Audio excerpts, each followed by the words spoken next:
Bharat Pakistan match নিয়ে জলঘোলা থামছেই না। এমনকি জেগেছে পাকিস্তানের ম্যাচ বয়কটের শঙ্কা।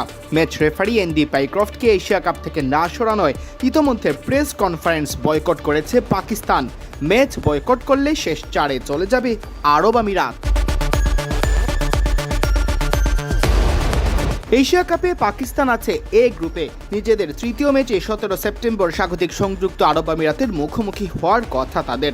তার আগে পাকিস্তান অধিনায়ক সালমান আলী আঘার সংবাদ সম্মেলন ছিল 16 সেপ্টেম্বর সন্ধ্যায়, যেখানে সালমান অংশ নেননি।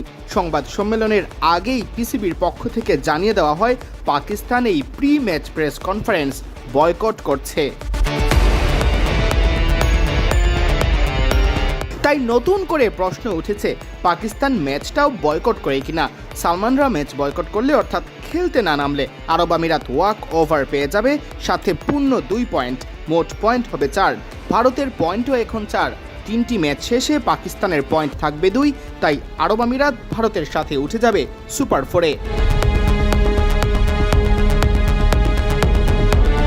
পাকিস্তানের আপত্তি ভারত পাকিস্তান ম্যাচের ম্যাচ রেফারি এন্ডি পাইক্রফটকে নিয়ে। সেই ম্যাচে টস সেশন বা ম্যাচ শেষে পাকিস্তানের ক্রিকেটারদের সাথে করমর্দন করেননি ভারতীয় ক্রিকেটাররা। পাকিস্তান অভিযোগ করে পাইক্রফট টসের সময় নাকি সালমানকে বলে দেন সূর্যকুমাররা হ্যান্ডশেক করবেন না।